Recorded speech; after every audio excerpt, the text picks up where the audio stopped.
8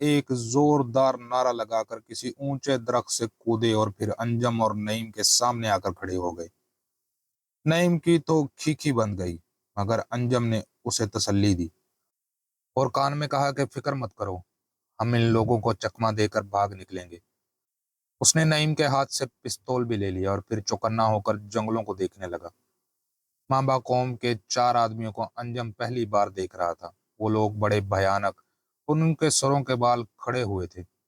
انہوں نے صرف ایک لنگوٹی باندھ رکھی تھی اور ہتھیار کی جگہ کسی درخت کی ایک لمبی سی نوکیلی شاخ اپنے ہاتھ میں پکڑے ہوئے تھے۔ انجم جانتا تھا کہ وہ نوکیلا حصہ ضرور زہر میں بجھا ہوگا۔ جنگلیوں نے انہیں دیکھ کر اپنی زبان میں نہ جانے کیا کیا کہنا شروع کر دیا اور پھر اچانک انہیں پکڑنے کے لیے ان کی طرف جھپٹے۔ انجم پہلے ہی نعیم کو بتا چکا تھا کہ اسے کیا کرنا ہے، اس لیے جیسے ہی جنگلی قریب آئے ان دونوں نے اپنے ہاتھوں میں پکڑی ہوئی شاخیں اچانک چھوڑ دیں، جن کو انہوں نے کمان کی طرح تان کر رکھا تھا۔ اسپرنگ کی طرح سے یہ شاخیں ان جنگلیوں کے ننگے جسموں پر پڑیں اور وہ تل ملا کر چلانے لگے۔ اس موقع سے فائدہ اٹھا کر وہ دونوں تیر کی طرح ان کی کھلی ہوئی ٹانگوں کے نیچے سے نکل کر سامنے کی سمت میں تیزی سے بھاگنے لگے۔ جنگلی اب بھی چلا رہے تھے۔ پہلے تو ان کی سمجھ میں ہی نہ آیا کہ ان کی ٹانگوں کے نیچے سے کیا چیز نکل گئی ہے، اور جب انہیں اس حقیقت کا پتہ چلا تو وہ انجم اور نعیم کے پیچھے ان کی طرف بھاگنے لگے اور اپنی زبان میں خوفناک نعرے لگانے لگے اور پھر کودتے پھانکتے ان دونوں کے پیچھے دوڑ پڑے۔ دونوں لڑکے پوری طاقت سے دوڑ رہے تھے، لیکن چونکہ وہ رستے سے اچھی طرح واقف نہ تھے اور راہ میں بار بار چٹانیں اور کھڈے بھی آ رہے تھے، اس لیے ان کی رفتار آہستہ آہستہ مدھم ہوتی جا رہی تھی۔ اپنے پیچھے وہ جنگلیوں کی آوازیں برابر سن رہے تھے اور وہ آوازیں دھیرے دھیرے قریب آ رہی تھیں۔ اس سے ان کو یقین ہونے لگا تھا کہ جنگلی ضرور انہیں پکڑ لیں گے۔ دوڑتے دوڑتے نعیم نے انجم کو مشورہ دیا کہ انہیں کسی محفوظ مقام پر چھپ جانا چاہیے، مگر انجم اس مشورے پر عمل کرنے کو تیار نہ تھا۔ ان کا تعاقب برابر ہو رہا تھا اور انہیں بھاگتے بھاگتے اب آدھا گھنٹہ ہو چکا تھا، اس لحاظ سے اب انہیں جھونپڑی کے قریب ہی ہونا چاہیے تھا۔ ایک جگہ رک کر جیسے ہی وہ سانس لینے کے لیے رکے تو ان کی نظر سامنے ایک درخت پر چلی گئی، اور پھر یہ دیکھ کر ان کے منہ سے خوشی کی چیخ نکل گئی کہ ان کے درخت کی چوٹی پر ہلکی سی روشنی نظر آ رہی تھی۔ جنگلیوں کی آوازیں اب بہت قریب آ چکی تھی۔ انجم نے پھر بھاگنا شروع کر دیا، نعیم ان کے پیچھے بھاگتا تھا۔ اچانک ان دونوں کو ایک دم رک جانا پڑا، کیونکہ انجم سے تھوڑے ہی فاصلے پر 2 جنگلی کھڑے ہوئے تھے، اسے گھور رہے تھے۔ چاند اس عرصے میں کافی اونچا ہو چکا تھا اور اس کی ہلکی ہلکی سی 2 دایا روشنی جنگل کا ہر حصہ بالکل صاف نظر آ رہا تھا۔ پہلے تو انجم کی سمجھ میں کچھ نہیں آیا کہ وہ 2 جنگلی اس سے پہلے وہاں کیسے پہنچ گئے، لیکن جب اسے اپنے پیچھے سے بھی 2 جنگلی چیختے چلاتے ہوئے دکھائی دیے تو وہ معاملے کی تہہ تک پہنچ گیا۔ دراصل کسی قریبی رستے سے 2 جنگلی ان کے آگے پہنچ گئے تھے اور باقی 2 پیچھے سے آ رہے تھے، تاکہ وہ دونوں یہی سمجھیں کہ جنگلی ابھی تک ان کے پیچھے ہیں اور وہ آگے ہی آگے بھاگتے رہیں۔ دونوں جنگلی انہیں خوفناک نظروں سے گھور رہے تھے۔ انجم اور نعیم تھے تو آخر لڑکے ہی، وہ دونوں جنگلیوں کی اس چالاکی کو نہ سمجھ سکے۔ اس سے پہلے کہ انجم اپنا پستول نکالتا، پیچھے 2 جنگلیوں نے جلدی سے آگے بڑھ کر ان دونوں کو پکڑ لیا۔ وہ خود کو چھڑانے کے لیے جدوجہد کرتے رہے اور اس عرصہ میں آگے والے جنگلی بھی ان کے قریب آ گئے۔ ان میں سے ایک نے آتے ہی انجم کو گھونسوں اور لاتوں سے مارنا شروع کر دیا۔ پہلے تو وہ برداشت کرتا رہا، مگر آخر کہاں تک، اس کے منہ سے چیخیں نکلی۔ انجم کو پیٹتے دیکھ کر نعیم بھی چیخنے لگا۔ بچے جب کسی بکری کو ستاتے ہیں تو وہ بھی مجبور ہو کر سینگ مار دیتی ہے۔ انجم اور نعیم نے بھی یہی کیا۔ انہوں نے باری باری ان دونوں جنگلیوں کے ہاتھوں پر کاٹنا اور پیٹ میں ٹکر مارنا شروع کر دی۔ جنگلی اس سے اور بھی ناراض ہو گئے۔ اب انہوں نے طے کر لیا تھا کہ ان دونوں کو ختم ہی کر دیا جائے۔ انجم ان کے اس ارادے کو بھانپ چکا تھا اور اس نے ایک آخری مگر زوردار کوشش خود کو آزاد کرانے کی، مگر سب بیکار۔ جنگلیوں کے ہاتھ شکنجے تھے، دونوں اپنے سر توڑ کوشش کے باوجود بھی آزاد نہ ہو سکے۔ اتنی دیر میں سامنے والے جنگلیوں نے اپنی وہی لمبی اور پتلی سی درخت کی نوکیلی شاخ ہاتھ میں بلند کی اور وار کرنے کے لیے بالکل تیار تھے۔ انجم سمجھ گیا کہ بس اب تو خدا ہی حافظ ہے۔ دل ہی دل میں وہ سوچ رہا تھا کہ اپنی حد سے آگے بڑھنے کا انجام کبھی اچھا نہیں ہوا کرتا۔ انسان کو اپنی بساط کے مطابق کام کرنا چاہیے۔ جس مہم کو وہ سر کرنے کا بیڑا اس نے اٹھایا تھا وہ اس کے لائق نہ تھا۔ یہ کام تو کسی ہوشیار اور بہادر آدمی کے کرنے کا تھا۔ ان جیسے کمزور لڑکوں نے بیکار ہی یہ مشکل کام اپنے ذمے لیا۔ جنگلی لکڑی کے بھالے پھینکنے ہی والے تھے کہ اچانک نعیم کو خیال آیا کہ انجم کے پاس پستول بھی تو ہے۔ اس نے فوراً ہی چلا کر انجم سے کہا کہ وہ پستول چلا دے۔ اب مصیبت یہ تھی کہ اس مار کوٹائی میں پستول انجم کے ہاتھ سے چھوٹ کر نیچے گر چکا تھا، اور اتنا موقع تھا ہی نہیں کہ اسے ڈھونڈا جاتا۔ پھر بھی اس نے کوشش ضرور کی، اور پھر یہ دیکھ کر خدا کا شکر ادا کیا کہ پستول وہیں اس کے قدموں کے پاس پڑا ہوا ہے۔ ایک سیکنڈ ضائع کیے بغیر اس نے بجلی کی سی تیز رفتاری کے ساتھ پستول اٹھایا اور گولی چلانا ہی چاہا تھا کہ ایک جنگلی نے آگے بڑھ کر اس کے ہاتھ پر ہاتھ مارا۔ پستول نیچے زمین پر گر گیا، اور اسی کے ساتھ انجم اور نعیم کے پیچھے کھڑے ہوئے جنگلیوں نے ان کی مشقیں کس لیں۔ اپنے آپ کو بے بس دیکھ کر انجم بری طرح رونے لگا، اور پھر اس کے رونے میں نعیم کی بھی آواز شامل ہو گئی۔ وہ بری طرح چلا رہے تھے۔ جنگلیوں نے یہ سوچ کر کہ کہیں ان کی چیخو پکار کوئی سن نہ لے اور یہاں نہ آ جائے، انہیں جان سے مار ڈالنے کا ارادہ کر لیا۔ پیچھے والے جنگلیوں نے اب ان دونوں کو بری طرح دبوچ لیا، اور سامنے والے جنگلی لکڑی کے بھالے ہاتھ میں لیے پینترے بدلنے لگے۔ ان میں سے ایک پیچھے ہٹا اور پھر بھالا پھینکنے کے لیے تیزی سے آگے بڑھا۔ اچانک ایک عجیب بات ہوئی۔ ایک زوردار دھماکہ ہوا، اور پھر ایک جنگلی زمین پر گر کر تڑپنے لگا۔ دوسرا ابھی سمجھنے بھی نہ پایا تھا کہ کیا ہوا ہے کہ فوراً ہی دوسرا دھماکہ ہوا، اور وہ بھی ایک زبردست چیخ مار کر گر گیا۔ ان دونوں کا یہ حشر دیکھ کر وہ جنگلی بھی اچانک بھاگ کھڑے ہوئے جنہوں نے انجم اور نعیم کو پکڑا ہوا تھا۔ انجم اور نعیم بھی روتے چلاتے دوڑے اور پھر اس آدمی سے لپٹ گئے جو بندوق تانے اسی طرف آ رہا تھا۔ یہ اسلم صاحب تھے۔ کچھ دیر بعد انجم اور نعیم خیمے میں بیٹھے ہوئے اپنی کہانی سنا رہے تھے۔ انجم کا اندازہ بالکل درست تھا۔ جس مقام پر جنگلی گولی کھا کر گرے تھے وہ جھونپڑی سے بہت ہی قریب تھا۔ انجم اب خدا کا شکر ادا کر رہا تھا کہ اسلم صاحب وقت پر پہنچ گئے تھے، ورنہ اس وقت وہ دونوں جنگلیوں کی جگہ مرے پڑے ہوتے۔ اسلم صاحب نے اس عرصہ میں انجم کو یہ خوشخبری سنا دی تھی کہ رافٹ کے ذریعے خیمے میں آنے کے فوراً بعد ہی انہوں نے ملا سورما کو وائرلیس کے ذریعے یہ خبر پہنچا دی تھی کہ وہ لوگ خطرے میں ہیں، اور وہ جلدی سے جلدی جزیرے میں پہنچنے کی کوشش کرے۔ سورما بس کچھ ہی دیر میں یہاں حفاظتی دستے لے کر آنے والا ہے۔ واقعی یہ تو خوشی کی خبر ہے۔ انجم اور نعیم مدد پہنچنے کے خیال سے بہت خوش ہوئے۔ اسلم صاحب نے تحریر کے بارے میں کچھ دریافت نہیں کیا تھا، مگر انجم انہیں جلد سے جلد وہ تحریر دکھانا چاہتا تھا۔ ابھی وہ کچھ کہنے ہی والا تھا کہ اچانک کوئی چیز پھدک کر ان دونوں کی گود میں آ کر بیٹھ گئی۔ یہ لنگور تھا۔ انجم کو اس نے کافی دیر سے نہیں دیکھا تھا، اس لیے محبت ظاہر کرنے کے لیے اس کے پاس آ کر بیٹھ گیا تھا۔